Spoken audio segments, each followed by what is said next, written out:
This is a series I've decided to put together to help anyone who's looking to get into fly tying, and in particular tying trout flies. I'm going to cover topics such as vices, threads, other materials, some basic and more advanced techniques, and I'm going to tie up some trout flies demonstrating those techniques.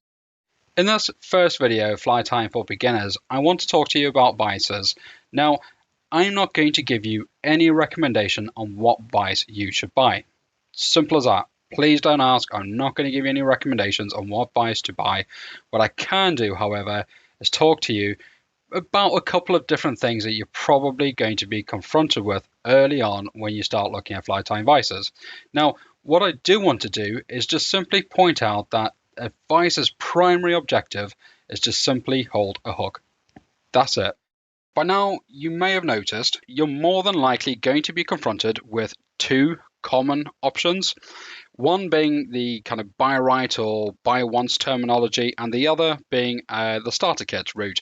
So, with the buy right or buy once terminology, you'll see that thrown around on social media quite a lot.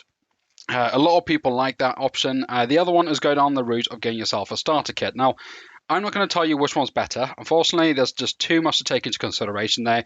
Each person as an individual is different. Your preferences, your circumstances, there's a lot of stuff to take on board there. What I can do, however, is show you some of the pros and cons that I managed to think up, and hopefully that will give you a bit of an idea as to what's a good route for yourself.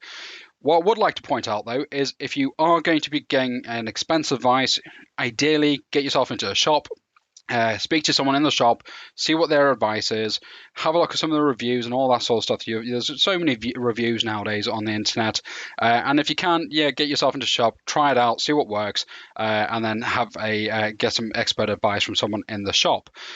But what I would also like is if you've been in this situation where so many fly ties have been, leave something in the comment section. What route did you go down, or what did you regret, or was there any kind of benefits or positives to the route that you went when you got yourself either your first vice or your second, third, whatever the case may be. You might be helping someone else out, trying to make a pretty difficult decision when you're first getting started as far as fly tying goes. Now, what I'm going to do is I'm going to walk you through the vice I use, which is a stone foe transformer. And these usually retail around about I think it's about the £400 mark. So as a beginner, probably a big investment for something that you might still be trying to work out what you want to do. Now, what I will kind of go through is explain why I use this and what I actually like about it. Now, when you're looking at a vice, you're going to essentially come across a few different terms, shall we say, where you're going to come across a vice that might not rotate, or you're going to come across a vice that does rotate. So you can turn it around like that, and that will be called a rotary vice. So even if we get something like this, for example, if I can rotate that around, that is a rotary vice. So you can see there, you can turn it around like this. Now, I actually don't know much about this vice. I've never used it, but if you can turn it around like that, typically it would be a rotary vice. So that being said, the next step is a true inline rotary vice, which this is. In fact, which this particular head is, because as a stone foe transformer, I can detach the head and I can put on different heads. So if I want to tie salmon tube flies, I can do that. If I want to tie saltwater patterns, there's another head that is a little bit more suitable to that particular format of tying. So with this, like I said, it's primarily based on trout, and pretty much every single trout fly I ever tie is on this head. In fact, I even tie salmon flies on this head. So this particular head can hold a big hook all the way through to small with ease, and it doesn't really give me any trouble whatsoever. So the fact it's a true inline rotary vice just basically means that when I turn this, if I had a hook and I calibrated it to exactly how I want, it'll just kind of stay centered like that. So if you drew an imaginary line all the way through there into that hook shank, when you turn it, it'll just sit like that, nice and still, and it doesn't wobble around like that and turn around like so. So if you had a big hook, for example, on this vice and it sat up there, you turned it, it'll do this. And that's one of the things that these type of vices that don't have that shape to them will have. They'll always have that problem. No matter where you put that hook in there, it'll always protrude above there, and then it'll always turn around in that circle. So even if it is a rotary vice, it might not necessarily be a true inline rotary vice. But you might not care about that. As a fly tyer, you might go, that doesn't make a difference to me. It is down to you as an individual. Now, When I'm tying, I'm going to go through a few of the kind of bits and bats that you see on this vise. Every vise is different. Some people have different bits on their vise that they might have kind of different pieces of equipment and that sort of thing. Now, this is a cradle. So essentially, this cradle allows me to, when I'm tying, hang my thread over there and let it hang down. So it frees up my hands. I can then do what I need to do, and I can also use that rotary function without the thread wrapping up and around the hook. So that's a cradle. If you come across that, that's what that is. It's quite a useful bit of kit, especially if you tie how I tie, where I use the inline rotary function quite a lot. Although there are ways around that. There's ways you can kind of, well, cheat it really, where you don't actually need to use this. But there are times where I absolutely won't. So I still use one of these. This actually, coincidentally, doubles up as what's called a gallows tool. So I can undo that, put it on the top, and allows it to come over and around. And I can type particular patterns where I use that to suspend or kind of hold materials from the top. Don't worry if you don't know what I mean with that. I will get to a pattern at a later date. When we come to tie some flies, I'll show you how I use that. Now, the other thing you see down there is a magnifying glass. Now, not everyone has magnifying glasses on their vise. In all honesty, I don't actually use it as a magnifying glass. I'll quite often have just a white bit of cardboard on the back of it, and I use it as a backdrop, so I get a nice solid kind of white bright background to it. I don't get different kind of contrasting colors mixing up with the pattern of the fly. So that's all that is. So if you're wondering what all those bits of equipment were down there, the next thing on the vise is a hackle gauge.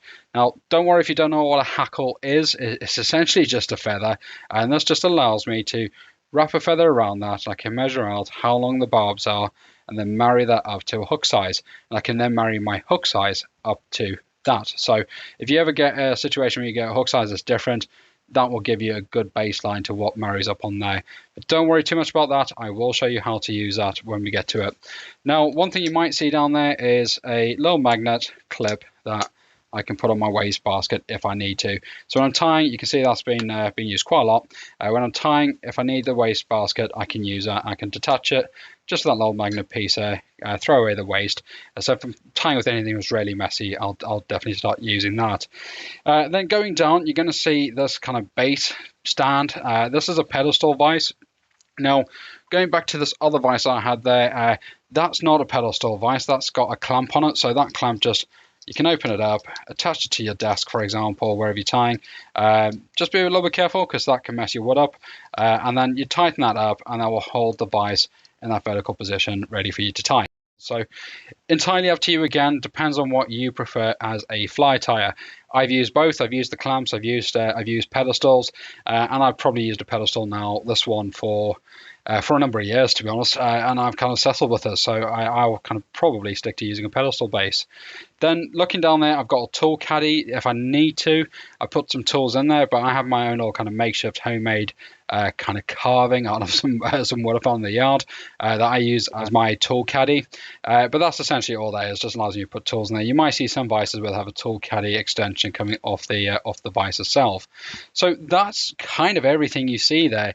What I would really stress is pay attention to the functionality of the vise and work out what you think is going to be a good option for you. So I'm not going to show you everything about the vise because I will show you how to put a hook in it when we actually come to tie some flies. I'll just quickly show you a couple of other things. So there's a material clip. So if I've got some materials hanging off the fly, I'll pull them back, clip them in there, and that just holds everything back and out the way when I'm tying the fly. That's just so I can kind of put the hook in the vise. I can make those little adjustments and then tighten the hook in. That little piece there just allows me to take my thread, hang it over there, and then it kind of, again, allows me to use my hands and do other things. When you're kicking it back like that is usually when you're finishing a fly, when you're doing something called a whip finish, and I'll show you how to do that when we come to tying flies. As we go along there, this little dial just essentially locks that up a little bit, makes it a bit tighter. If I loosen it, you can see it goes really, really loose, and that's all that does. And then that there is just simply a handle to use the rotary function of the vise. Pretty simple stuff.